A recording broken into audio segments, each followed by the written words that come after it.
Hello and welcome to the Fellowship Phase, an Adventures in Middle-earth podcast. I'm Josh and that's Callum. We're going to give you inside information on how to find your own path through Tolkien's world.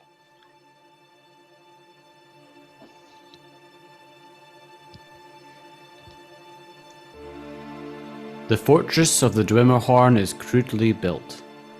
Wind whistles through gap and hole, eerily distorting sounds from below. Buildings creak and sway like bones too long kept out all day.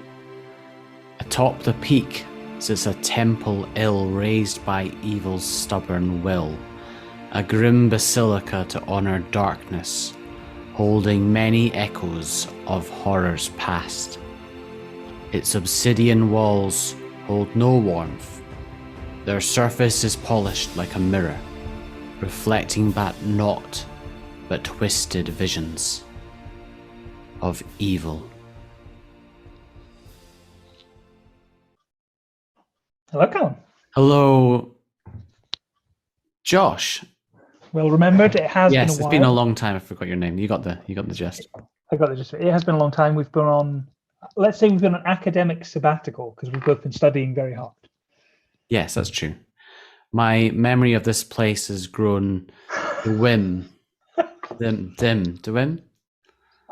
It's good. It's a strong start.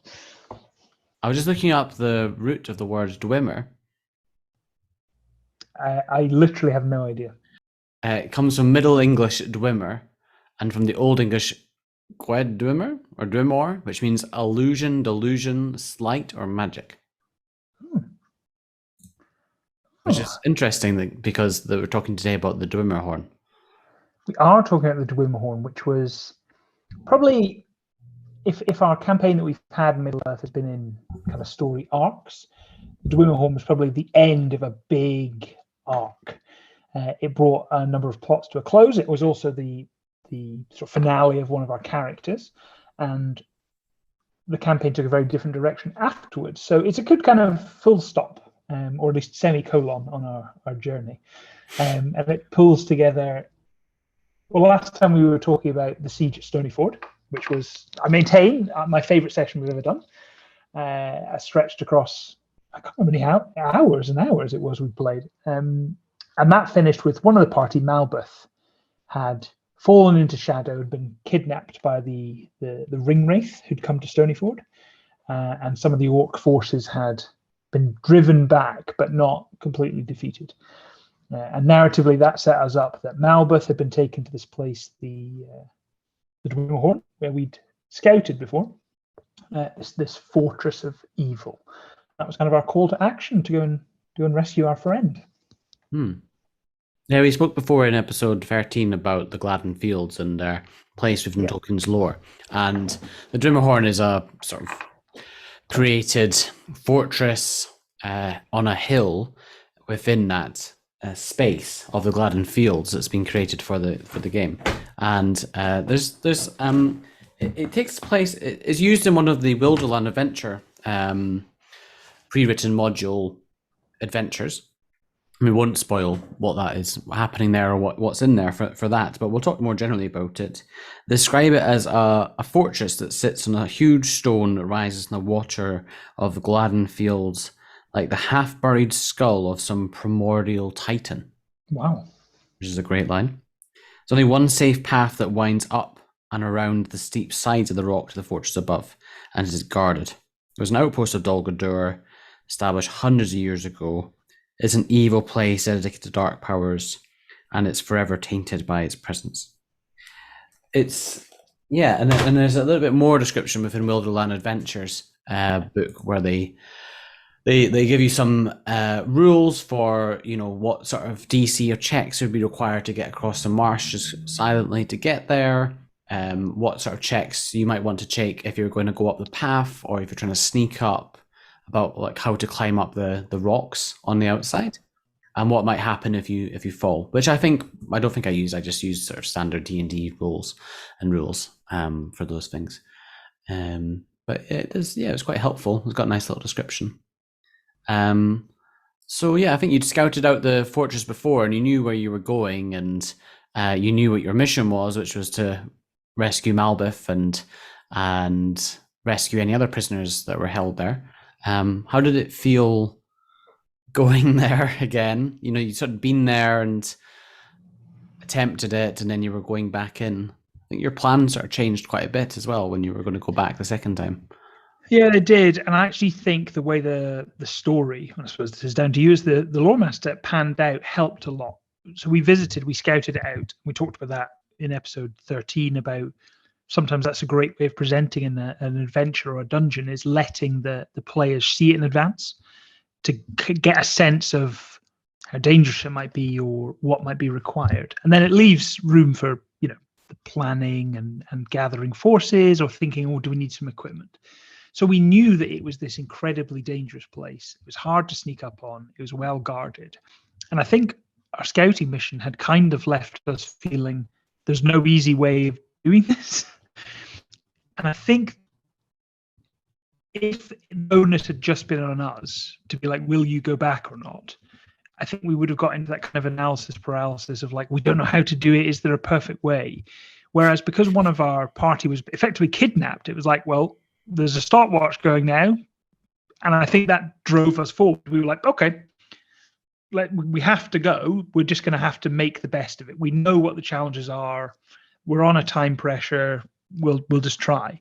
And that helped kick us into going. And I think any lore master, dungeon master can benefit from giving your players a time pressure of some kind. Yeah, the rules for the ring wraiths in the book, we might talk about those in more detail at some point in the future. We've not talked about that with Brendan yet, have we? No. But they have rules for something called the Black Breath, and I think that's talked about in Tolkien's work.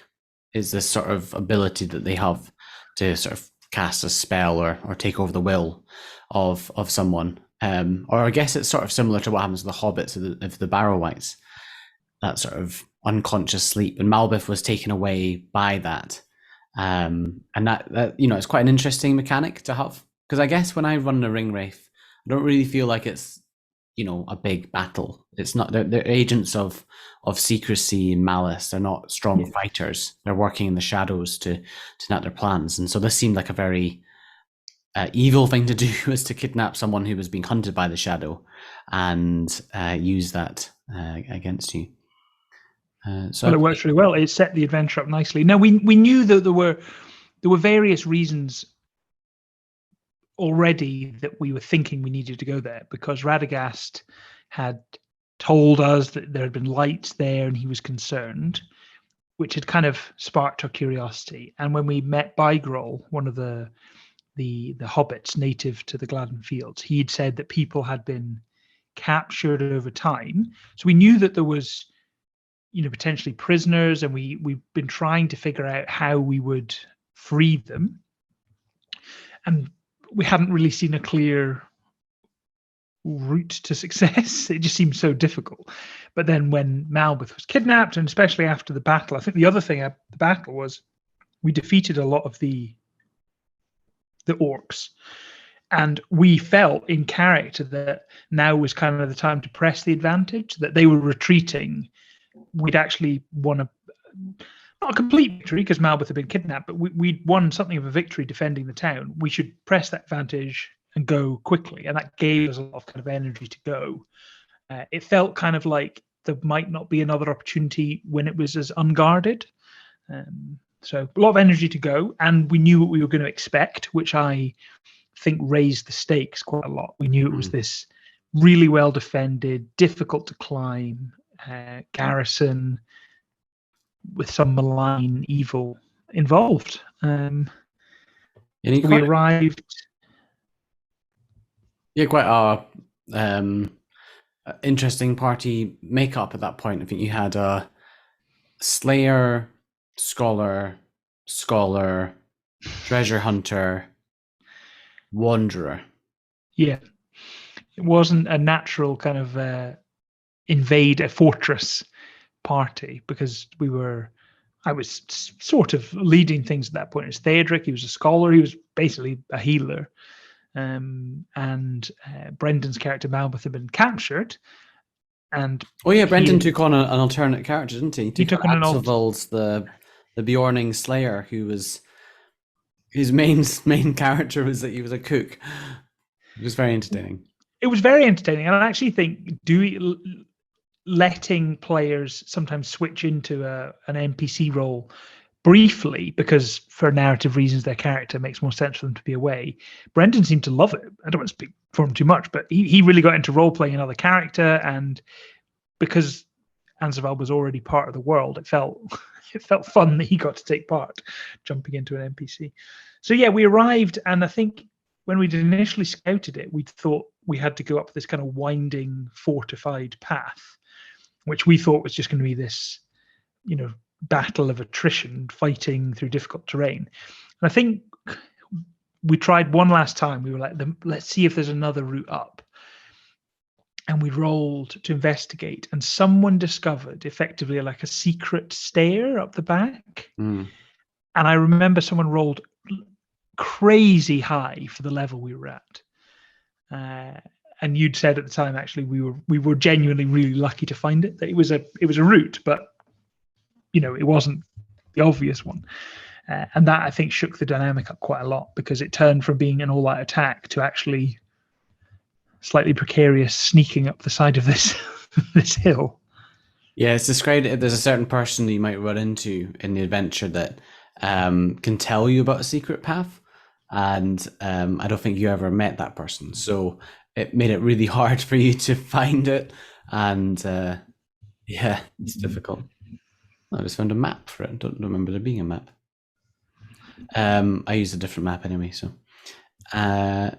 yeah, so you found a secret path which made getting in much easier. You weren't getting shot at and throwing rocks on you, and so I think fighting your way in would have been really, really difficult. And I'm not even sure you would have managed it, to be honest. I didn't. It would have been incredibly hard to sneak in. Maybe like a hobbit on their own could do it, but not the group of you with the stealth abilities as some of you had. And then you met your sort of one of your biggest adversaries for the whole campaign, actually. Yeah.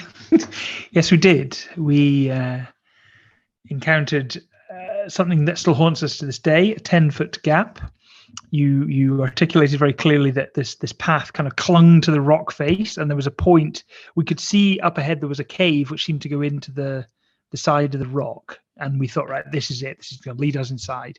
And between here and there was this 10-foot gap, and it was just straightforward. Like, here's a small challenge for you to deal with. It was not a small challenge. We did so badly at crossing it, and later on at trying to return. So badly, in fact, that an NPC died while we were trying to navigate. Yeah. Yeah, it was quite a big fall. I could have been even more mean and just been like, that's it. They're gone. Bye. But yeah, it was a big fall, and I don't know what was kind of going through your head, but I was definitely thinking like, all right, this is a challenge that's going to require a roll of some kind, but how badly can it go? I think we all rolled badly. Yeah, it could have easily been something that was just even remember, like you never even thought about again. But just the fact that it was quite hilarious how badly people were rolling. The DC wasn't even that high. It was just bad luck. And I love those moments in role-playing games where you unexpectedly have really challenging things. I think the best analogy is for the films is when they're trying to run from the Balrog and they're trying to jump those gaps where the stairs are collapsing. And it was a big gap and it was really hard, particularly for some members of the party. And that was such a great. It's like, imagine if you read that in the script and you're like, and then they have to jump across a gap. And would be a nothing moment. The directing and the writing and those moments about how that went down made that really interesting. And I actually quite enjoyed your efforts to get across the gap. There was quite a lot of discussion about engineering approaches, and the time pressure really forced things forward. And Yeah, it did. I also think it's a great example of the success of role-playing games, which is we could have told, and there are systems that you can do stories that don't involve dice, and you effectively tell a shared story together. I don't think that incident would ever have happened. I don't think we would have ever. That was just a kind of a random roll of the dice, but it then became relevant to the plot because it was difficult to get over, which was exciting. More importantly, we knew as we were trying to escape that it was a challenge.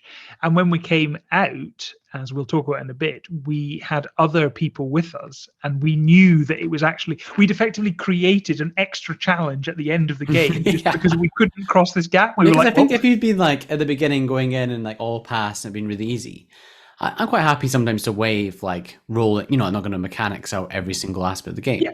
So if you come across something like getting over an obstacle and the game asks you for a roll and you all pass it and it's really easy, if you're going back that way later on, I'll be like, well, you did it before, so why wouldn't you be able to do it now? So you can just all do it without rolling the dice. But because it was so difficult before, it's like, well, it's still difficult, So yeah, I think that led into entrance into a part of the fortress in which there was like several guards and there was a load of prisoners in different cells and so on. And I think you managed to like sneak up on some of the orcs, take them out, and then free the prisoners, but not before the alarm was raised. Yeah, we were not successful in. And some of the orcs escaped to warn the others, I think. I don't think we ever realistically could have done the whole thing without alerting anyone. And we did manage to free some of the prisoners before alerting them. Yeah. And because we'd kind of snuck in this side entrance, we were much further along the path, I got the sense, than if we'd bypassed a chunk, as it were, by coming the path. Then it did turn into combat. Yeah. And the combat, I found the combat quite interesting to run because essentially so I knew everything was on the map and we had a map for the bit where you were rescuing the prisoners, and then you came up out to the top and it was, the switchback road and lots of different buildings and tents, and I knew where all the orcs would be and how many there would be. And what was interesting for me was that the like way in which I ran the encounter was different from before, because if you'd just gone in there straight ahead and he'd raised the alarm, there would have just been loads and loads and loads and loads of orcs coming. And I think you would have probably got overwhelmed and had to run away. Mm-hmm. And that would have been a very different encounter to what you got, which was the orcs knew that they were being weakened because so many of them had, died when they'd attacked Stonyford. So then you were all sort of waiting, expecting for them to run in and attack you. But instead, they basically took up fortified positions and waited for you to come to them. Yeah. And which was, I think, quite smart in an orcish sort of way. Yep, it made sense. I think it goes back to something we've talked about before about terrain and maps. And ultimately, what we did there was not that different to Stonyford. We were the same party of people, give or take, and we fought a large number of orcs. On paper, that's not that different. But once you introduce a slightly different objective, so at Stonyford it was defend. We were the defenders of something we cared about. And at the Dwimmerhorn, it was, well, actually, our objective isn't to kill all these orcs. It's to get to the top of this hill to rescue our friend. The combat became... We couldn't just stand still. They had chosen to they were fortified. We couldn't stand still. And actually, it didn't really lend itself to our party's balance very well because we had quite a few ranged attackers and we only really had one melee fighter in Karhu. But it forced us to move forward the whole time. And that was fun. And I think it shows that giving a time pressure and mixing up the objectives of a battle or an encounter can keep things really fresh. We did well, and I think by this point we'd been settled as a party for a while, and I'd played Theodric, who was not good in combat. He was an excellent healer, but basically in combat he wasn't particularly helpful until someone was injured. But by this point I'd really got a sense of using him to help or be a distraction. So one thing that we'd done, and I think you ruled it really well, was I was like, well, I'm not good at range, but what I can do is I can effectively be a decoy for one of the other players. And what we did was someone held their action with a bow and was going to shoot, but the orcs were in cover. And I said, on my turn, I'm going to basically run between 2 points of cover. Whoever it was had the bow. I think it was James and Torvald had the bow.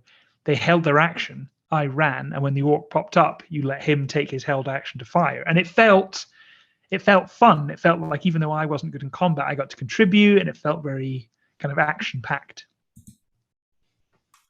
I've just gone off and found the battle map from that. Oh yeah.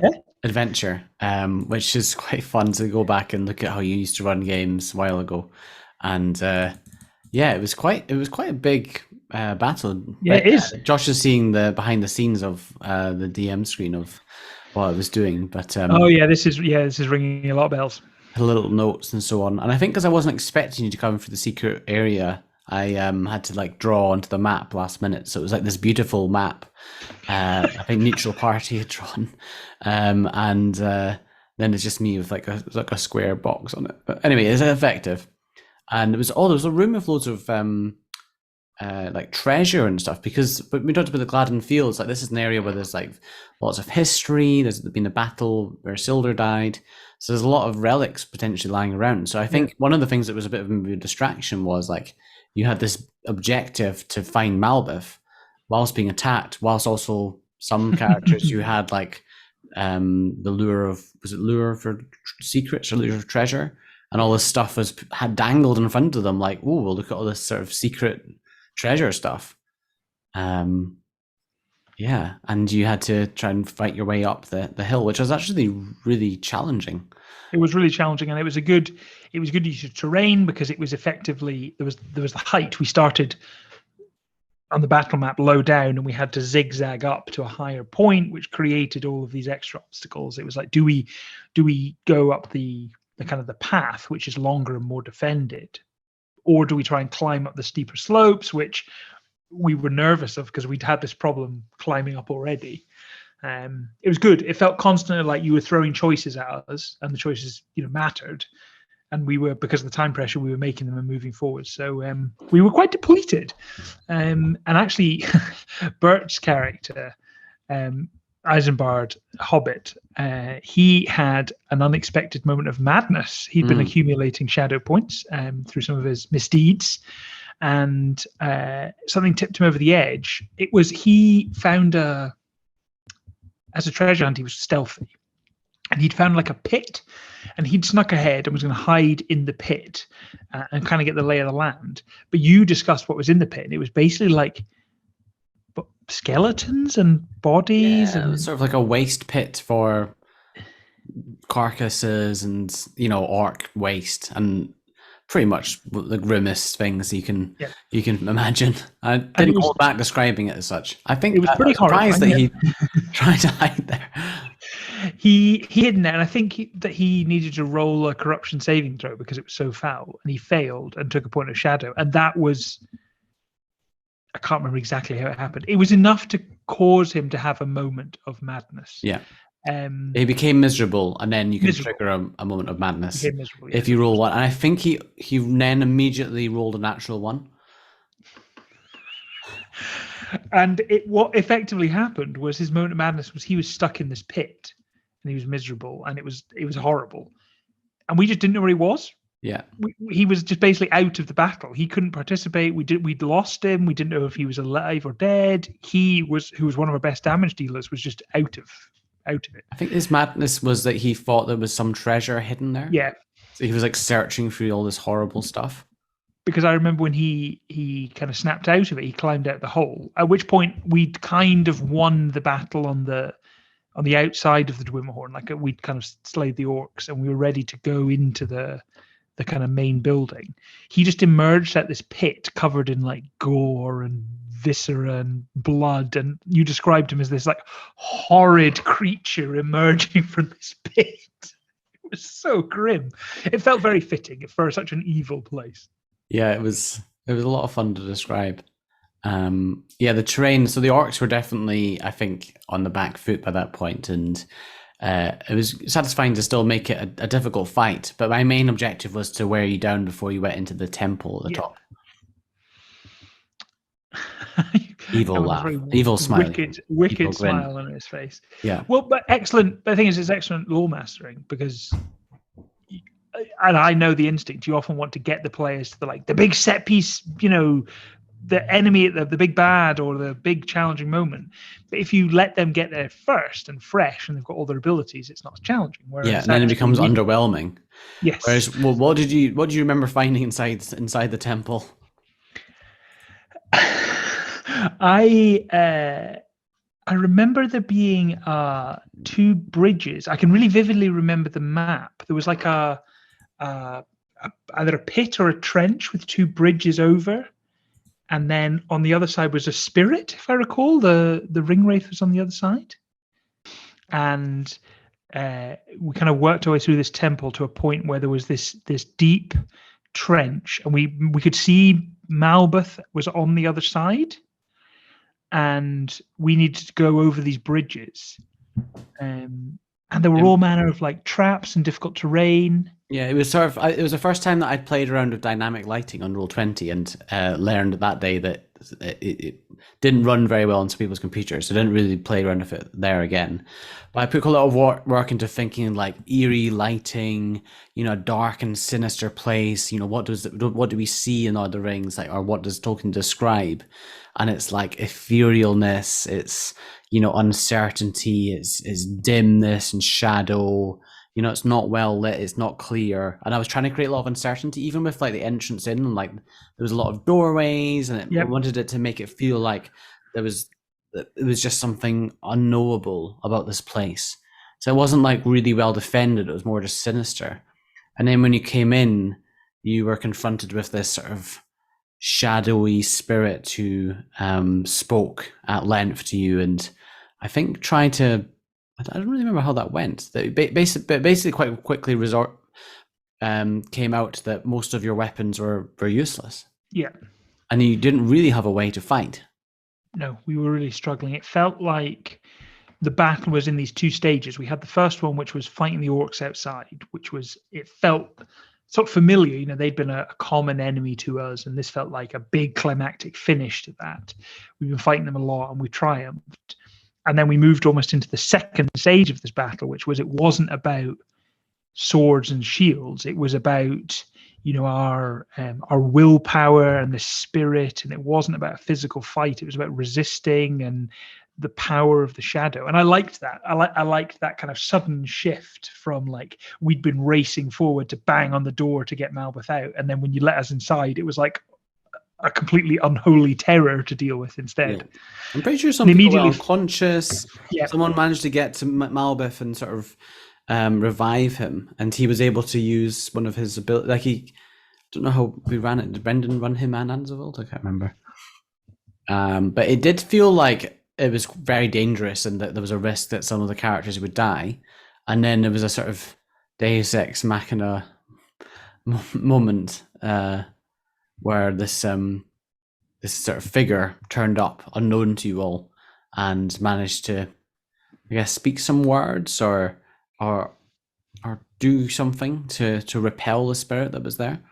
Yeah, I think it showed us how out our depth we were against this spirit, and then this figure who is obviously incredibly powerful came in to save us, really. And it kind of put our small place in the world into context. And I think when things like this happen, they can be Deus Ex Machina, which is sometimes seen as a very bad thing. I also think in role-playing games, it can be a good opportunity to let players see really powerful stuff as kind of witnesses without risking their characters. I think that can be quite fun. It's kind of like in a Godzilla film watching kaiju fight. Like, yeah, the main character can't fight Godzilla. Obviously, that would be ridiculous. But they do get to do something and then watch the bigger battle. And it felt like, we defeated the orcs and got in to save Malbeth. And as we did that, two hugely powerful magical figures were fighting one another. So it didn't feel like it took away the player agency at all. Yeah, and I don't think I dwelt on it in terms of mechanics or so on. And to be honest, like, dealing with that situation, I hadn't really like completely ironed out like abilities and so on, because I was like, well, it doesn't really matter. Like, so we mentioned earlier on in the Gladden Fields episode, like, who would be around the Gladden Fields researching it, thinking that the ring might be there? Saruman would. Yep. So it was Saruman who turned up, and after he'd sort of frightened off the spirit, it was quite interesting interaction where I think really highlighted, as we spoke about before, the player versus character knowledge. Yep. Because you were all like, oh, it's Saruman. He's evil. But in this moment, it was like, this is incredibly pure and good person who is so powerful and so different. And I definitely role played Saruman as being potentially a bit disinterested and perhaps even potentially a bit self-serving in his questioning of you, and not that caring about your well-being. And then, but then I was like, right, okay, this is how this is how this has happened, but this is how you feel about it, which is completely different to that. I really enjoyed it. It was cool. It was like when we briefly saw Gandalf much earlier on in the campaign, interacting with these huge figures from Tolkien lore is fun. And I think letting that happen is one of the rewards for playing a role-playing game in an existing existing world, an existing setting, is getting those moments. And actually, how realistic is it for a low-level party to beat Saruman? Well, us going to knock on the doors of Orthanc would have been ridiculous. But actually encountering him in a moment like this did feel like a legitimate thing that could have happened. I also felt like Saruman's not dumb. Like, he knows what's going on, and potentially even had a hand in like, who was it that told Radagast to get someone to go investigate there. I don't think we ever spoke about that in the game, but that was definitely something that was going through my head when I read the adventure hook. It was like, well, why is Radagast doing this? Did Saruman put him up to that job?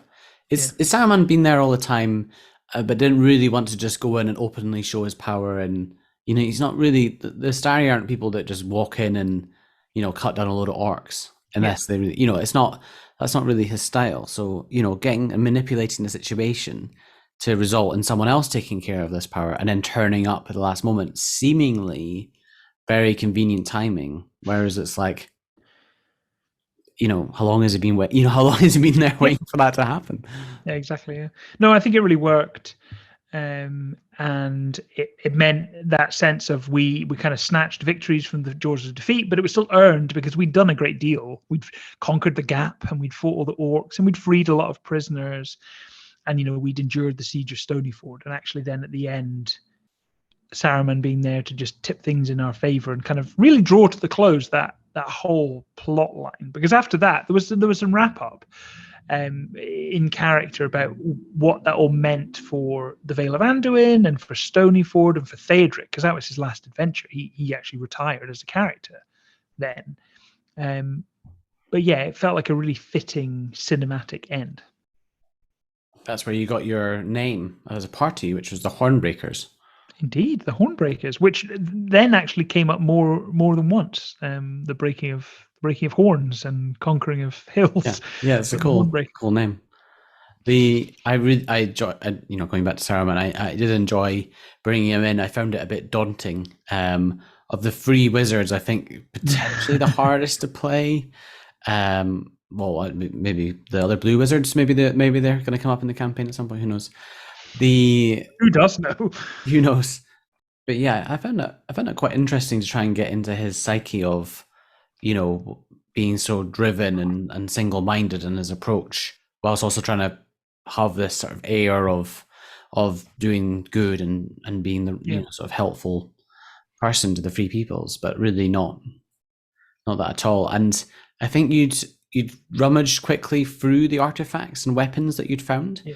And I dropped in a bit of lore that's covered in the appendices of the Lord of the Rings, which I think some members of the group got and the people didn't. But basically, there was this. Maybe I mentioned it to you in the game actually later on, but you'd found a whole load of weapons, but you hadn't had time to identify them. Some of them were incredibly powerful, and the characters still have them to this time.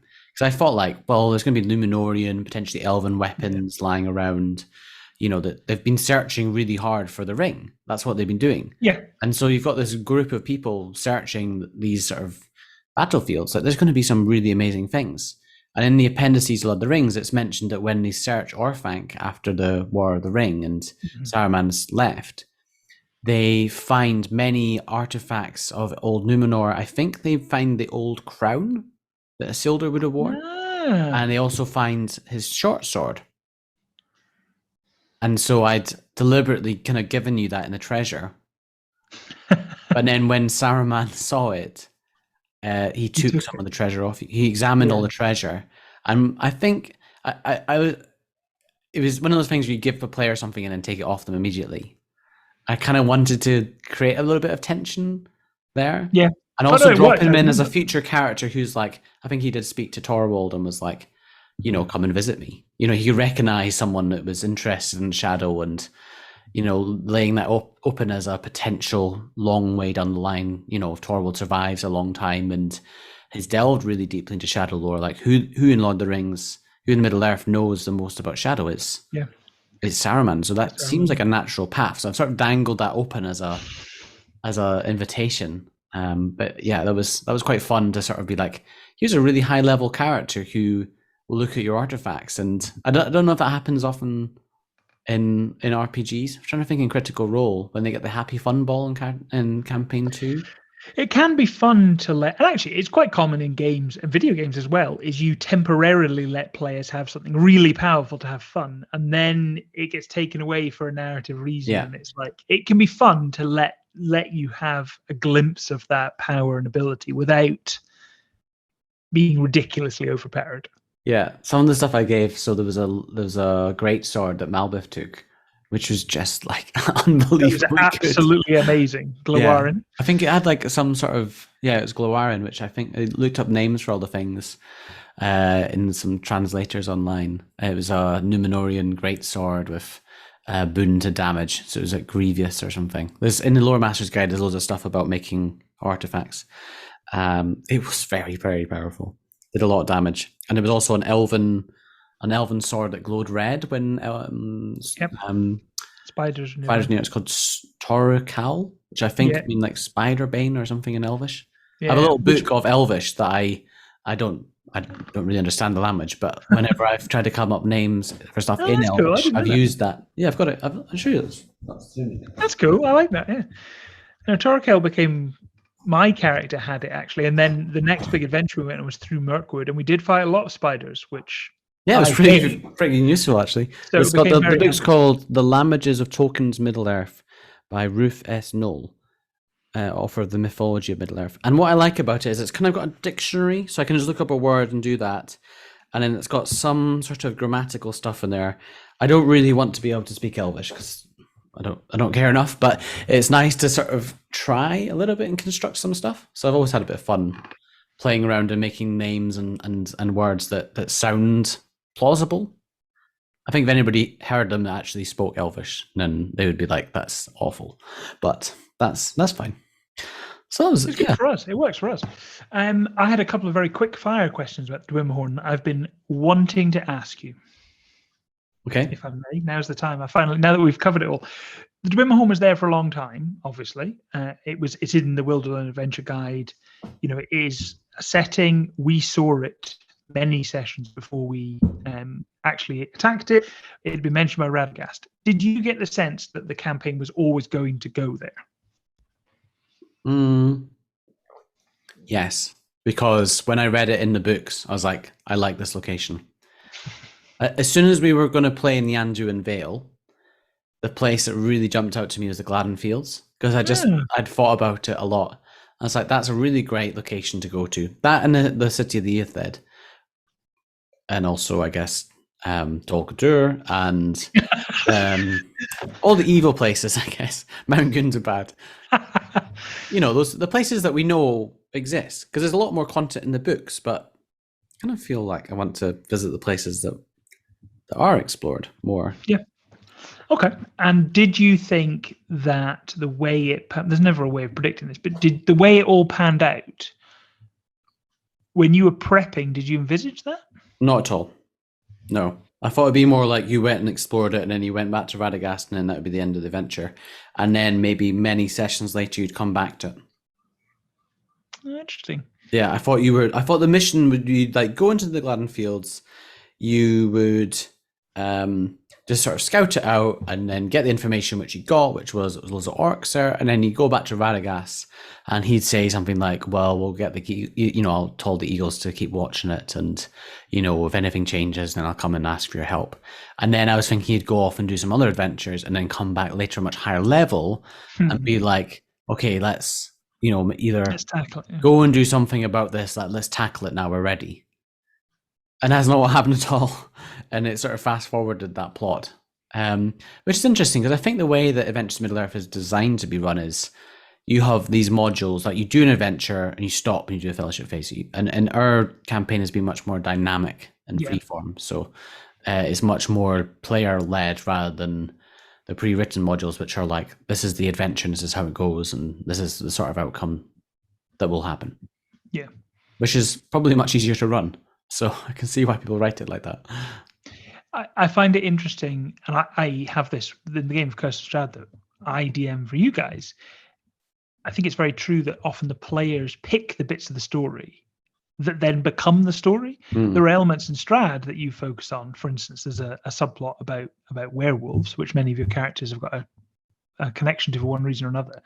You became very focused on that, and it became a huge part of the story.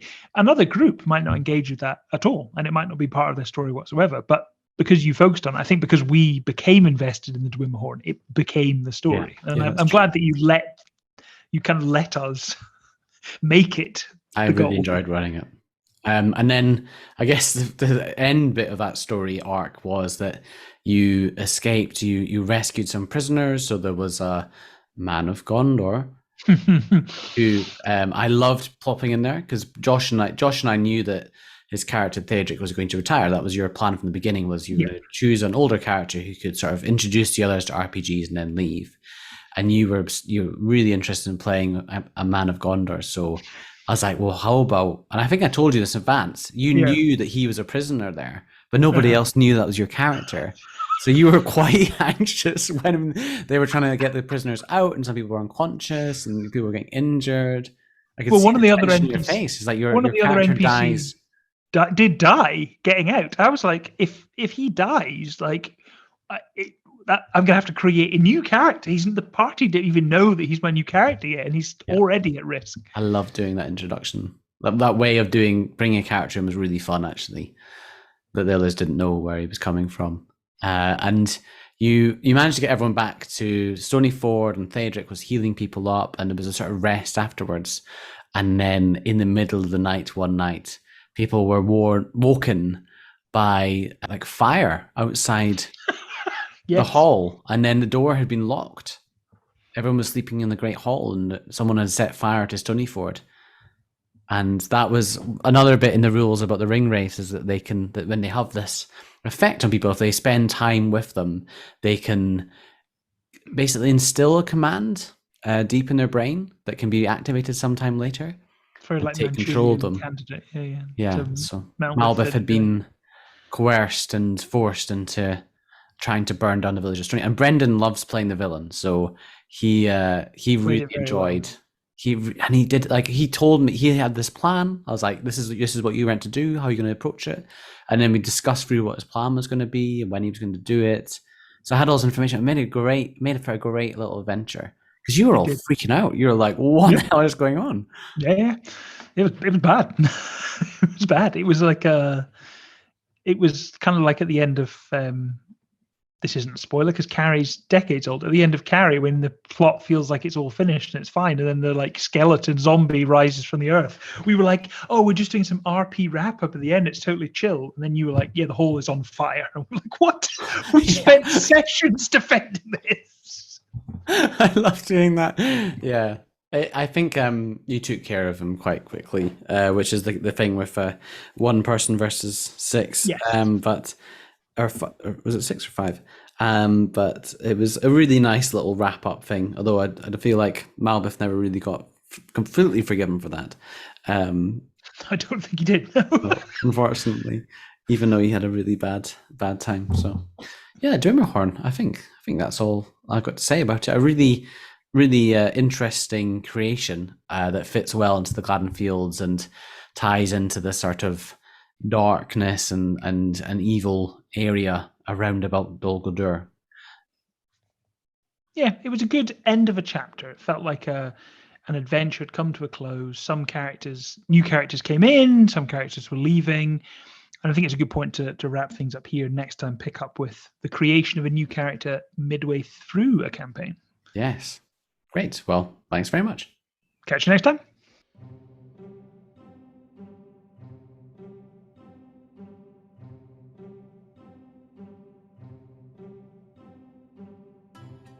No emails except on party business. And comments, suggestions, and questions to thefellowshipphase@gmail.com. The long year turns to its close. Much we have accomplished these last seasons. Our fellowship disbands, but is not broken, and we will return. On the next episode of The Fellowship Phase.